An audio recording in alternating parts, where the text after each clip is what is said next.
아이돌랩 방송 시작하겠습니다. 2025년 티후 메인 스테이지에 올라갔어야 하는데 못 올라갔다고 개인적으로 생각하는 5팀에 대해서 이야기를 한 적이 있습니다. 2026년에는 5팀 중에 드라마틱 레코드, 우타게, 논피크 3팀이 티후 메인 스테이지에 오를 예정입니다. 만스르몬은 올해도 오르지 못했고 도쿄조시류는 3월에 해산했습니다. 올라간 팀들의 면면을 보면은 작년에 못 올라간 것을 1년간 노력해서 올해 보상받는 감동의 이야기로 볼 수도 있지만, 자세히 뜯어보면은 각 팀에게 여러 측면으로 환경적으로 달라진 부분이 있는 것들이 보입니다. 도쿄 아이돌 페스티벌 출전 여부, 그리고 스테이지가 어디냐에 따라 이 결과를 한 해의 성적표라고 말하는 분위기도 아직 있습니다. 작년에도 말했지만 해가 갈수록 활동의 성적만으로 설명하기 어려운 팀들이 점점 늘어나는 모습이 보이기도 해서 그렇게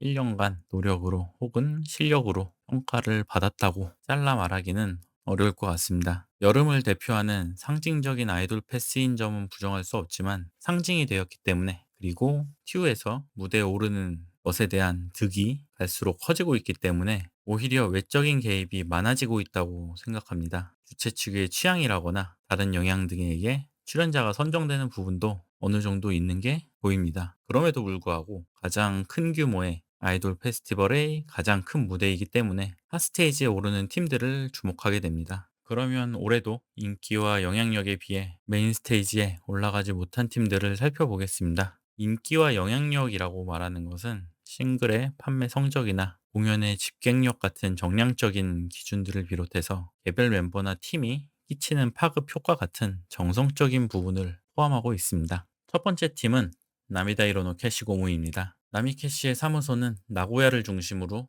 활동하고 있는 프레오모토인데, 나미캐시 이외에도 이번에 메인 스테이지 쟁탈전에 나온 와가마마 나라스토 노트나 앙코르 같은 출전팀도 여기 소속되어 있습니다. 나미캐시는 2025년 12월 카나데비아 올 공연을 마쳤고, 그 인기는 공연장이나 타이반이나 어느 무대에서 봐도 충분히 알 수 있을 만큼 팬들도 가득하고 호응도 강하게 나오는 편입니다. 대표 멤버인 타키구치 아이나의 특전의 줄도 어느 인기 멤버 못지않게 인 것을 항상 볼 수 있고, 지금 나미캐시 레벨이라면 메인 스테이지는 충분히 오를 정도라고 생각을 했는데, 올해는 이름을 올리지 못한 게 처음 타임테이블 공개됐을 때 제일 의외인 점이었습니다. 두 번째 팀은 원포니입니다. 원포니는 최근에 선호되는 여성 팬 위주의 팬덤의 팀이기도 하고, 대표 멤버인 타시마 사쿠라코의 인기를 생각하면은 최상위 레벨의 팀으로 고려해도 충분하지 않을까 생각을 했는데 2026년에는 메인 스테이지에 오르지 못했습니다. 여성향 팬덤이 강한 팀에 가산점을 주던 모습이 지금껏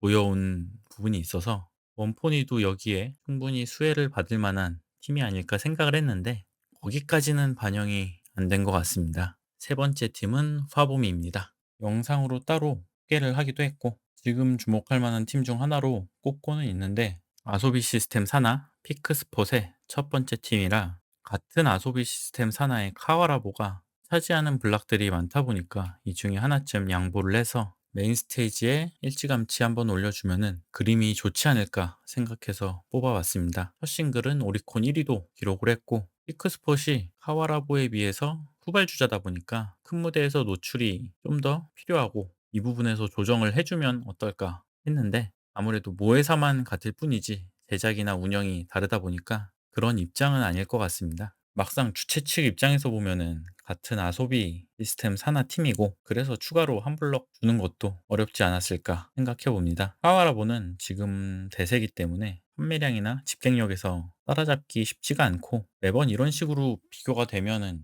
화보미 입장에서도 조금 많이 힘을 내야 될 수 있지 않을까라는 생각을 좀 해봅니다. 이렇게 유지를 하다가 또 한번 물꼬리 트기 시작하면은 어디까지 오를지 모르지만 아직까지는 상황이 많이 답답한 것 같습니다. 네 번째 팀은 나니모노입니다. 오토나 차일드의 첫 팀이고 메인 스테이지 쟁탈전 2023년 참가한 이후에 핫 스테이지까지는 오르지 못하고 히트게러지 무대에만 올라가고 있습니다. 2024년에 도쿄돔 시티홀, 토요스핏 큰 공연장들 다 매진시킬 만큼 집객력만큼은 충분하고 넷상에서 버즈되는 것도 부족함이 없는 팀인데, 작년에 언급한 안쓰리움과 비슷하게 인기에 비해서는 못 올라간다 하는 느낌이 있습니다. 안쓰리움은 그래도 한 번은 올라갔는데 나니모노가 지금까지 못 갔다는 게 오히려 의외였습니다. 그리고 마지막 팀은 아오아오입니다. 작년 메인스테이지 쟁탈 라이브 우승팀입니다. 전년도 메인스테이지 쟁탈 라이브 우승팀은 다음 해까지 메인스테이지에 올려주는 일이 과거에는 있었습니다. 그런데 이 흐름이 2023년 메리베드 튠이 다음 해 못 올라가면서 끊겨버렸습니다. 그리고 메리베드 튠은 2025년에 핫스테이지에 올라가면서 1년 텀을 두고 올려주는 건가 했는데 2024년 우승팀 무브가 2026년 올라가지 않으면서 그냥 동일하게 평가를 하기 시작한 것 같습니다. 그만큼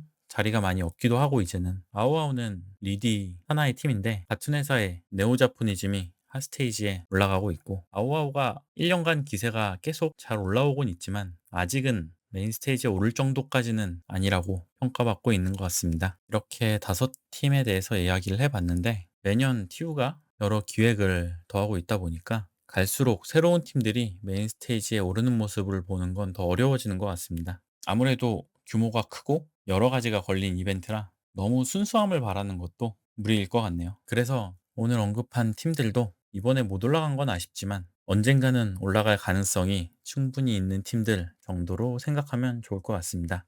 그러면 오늘 이야기는 여기서 마무리하고 또 새로운 이야기가 준비되면 돌아오겠습니다. 감사합니다.